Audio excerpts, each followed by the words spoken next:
क्रांतिदर्शी युग ऋषि वेद मूर्ति तपोनिष्ठ पंडित श्री राम शर्मा आचार्य एवं परम वंदनीय माता भगवती देवी शर्मा द्वारा भाष्यकृत 108 प्रमुख उपनिषदों के अंतर्गत ज्ञानखंड में बृहद आरण्यक उपनिषद का स्वाध्याय करेंगे। प्रथम अध्याय के द्वितीय ब्राह्मण के प्रथम मंत्र में उपनिषद के ऋषि लिखते हैं, प्रारंभ में इस विश्व में और कुछ भी न था, सब कुछ मृत्यु से आवृत था। यह अश्नाया अर्थात क्षुधा से आवृत था। क्षुधा ही मृत्यु है। संसार को अपने अंदर विलीन कर देने के कारण ईश्वर को भी मृत्यु कहते हैं। उसने संकल्प किया कि मैं मन संकल्प शक्ति से युक्त हो जाऊं। उसने अर्चन इसके लिए प्रयत्न किया, जिससे आपह अर्थात कारण रूप सक्रिय तत्व या प्रकृति की उत्पत्ति हुई। यह आपह ही अर्क अर्थात ब्रह्मांड का अर्कत्व अर्थात ऐश्वर्य है। इस अर्क मूल तत्व को इस प्रकार जानने वाले को का अर्थात सुख की प्राप्ति होती है। इस मंत्र की व्याख्या में युग ऋषि लिखते हैं, सब कुछ मृत्यु एवं क्षुधा से आवृत था। यह आलंकारिक उक्ति है। मृत्यु निष्क्रियता की स्थिति है, प्रलय की स्थिति है। ब्रह्मांड को अपने में लय कर देने की ईश्वरीय योजना को उसकी क्षुधा कह सकते हैं। लय करने की इच्छा या क्षुधा के फलस्वरूप ही प्रलय मृत्यु की स्थिति आती है। उसी ब्रह्म की इच्छा पुनः उगल देने की सृष्टि को प्रकट करने की हुई, तो वह चक्र पुनः चल पड़ा। अर्क शब्द अर्च धातु से बना है। इसे अर्च धन का या अर्क धन का कह सकते हैं, जिसे अर्चक अर्क कह सकते हैं।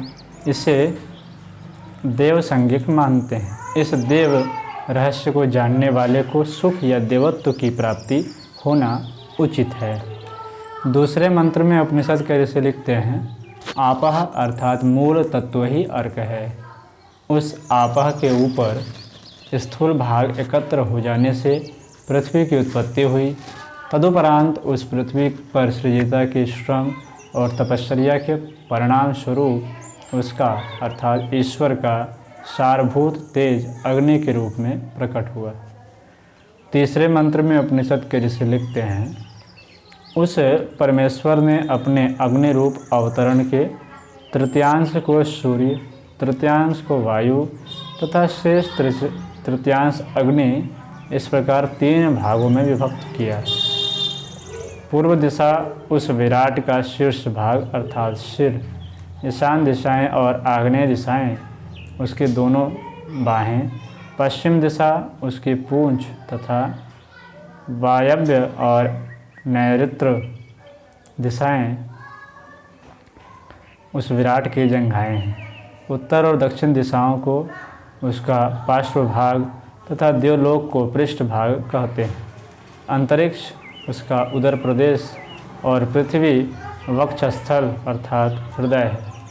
इस अग्निरूप विराट तत्व आपह तत्व में प्रतिष्ठित है। इस विराट को जो इस प्रकार जानता है वह प्रतिष्ठा प्राप्त करता है। चौथे मंत्र में उपनिषद के ऋषि लिखते हैं, उस विराट ने इच्छा की कि मेरा द्वितीय अर्थात भिन्न रूप या प्रयास भी प्रकट हो। अस्तु उस क्षुधारूप मृत्यु ने मन के साथ वाणी की कामना की। दोनों के संबद्ध होने से जो रेतस प्रकट हुआ वही संवत्सर हुआ। उससे पूर्व संवत्सर अथवा काल नहीं था। उस संवत्सर को उतने ही समय तक वे मृत्यु स्वरूप प्रजापति गर्भ में धारण किए रहे। निर्धारित समय पूरा हो चुकने के बाद उस संवत्सर को प्रकट किया। उस उत्पन्न कुमार को खाने के लिए मृत्यु ने मुँह फैलाया। तब उस कुमार के मुख से भान अर्थात शब्द निकला, वही वाणी हो गई। इस मंत्र की व्याख्या में युग ऋषि लिखते हैं, यह आलंकारिक वर्णन है। मन के साथ वाणी के संयोग से रेतस अर्थात प्रवाहमान तेजस ज्ञान प्रकट हुआ। वही घनीभूत होकर संवत्सर अर्थात संवित घन सर अर्थात मन एवं वाणी के संयोग से बना ज्ञान सरोवर बना। वह ज्ञान काल कवलित न हो जाए इसलिए उसने भा अर्थात शोभायुक्त न अर्थात प्राण प्रयोग शोभनीय प्राण प्रयोग अर्थात ज्ञान युक्त जीवों का विस्तार किया। यह बात आगे सिद्ध होती है। 5वें मंत्र में उपनिषद के ऋषि लिखते हैं, उस मृत्यु ने कुमार को भयभीत देखकर सोचा कि यदि मैं इसका भक्षण कर लूं तो यह अत्यल्प अन्न ही ग्रहण करूंगा। अस्तु मृत्यु ने मन और वाणी के संयोग से ऋक् यजु साम छंद और यज्ञ पशु और प्रजा की रचना की। इन सभी सृजित वस्तुओं को उसने भक्षण कर लेने का विचार किया।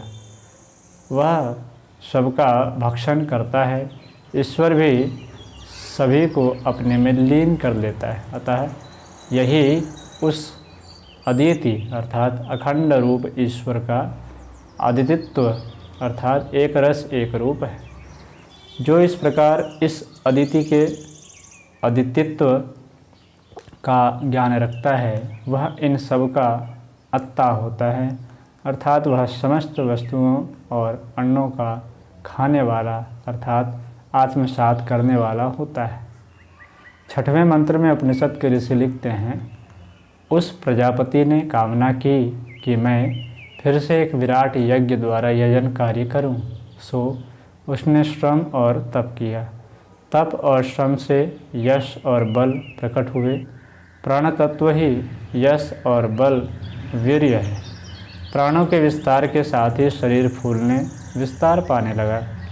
तब भी उसका मन शरीर में उस विकास प्रक्रिया में ही लगा रहा।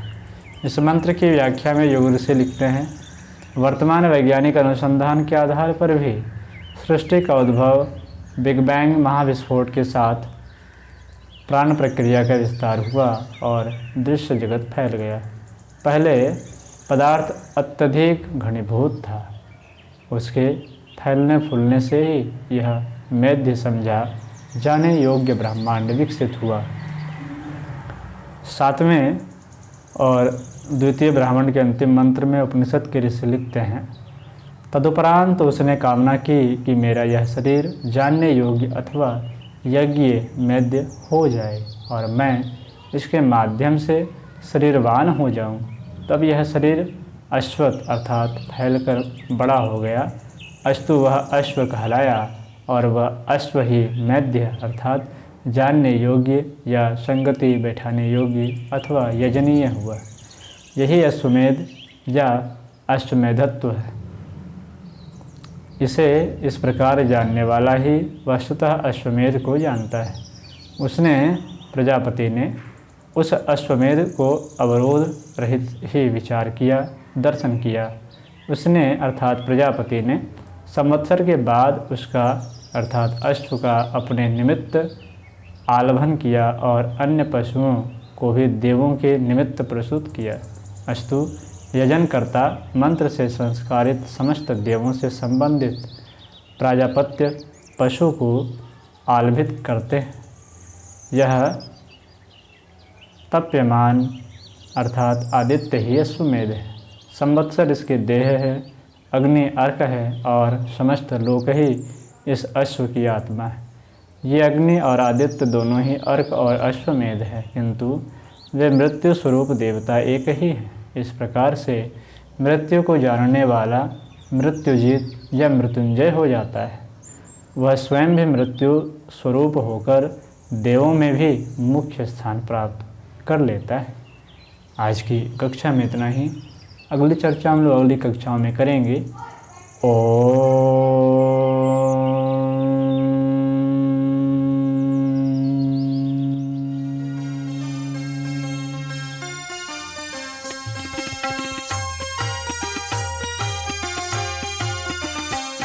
चलो गुरुदेव के सपने सजाने की ले लें।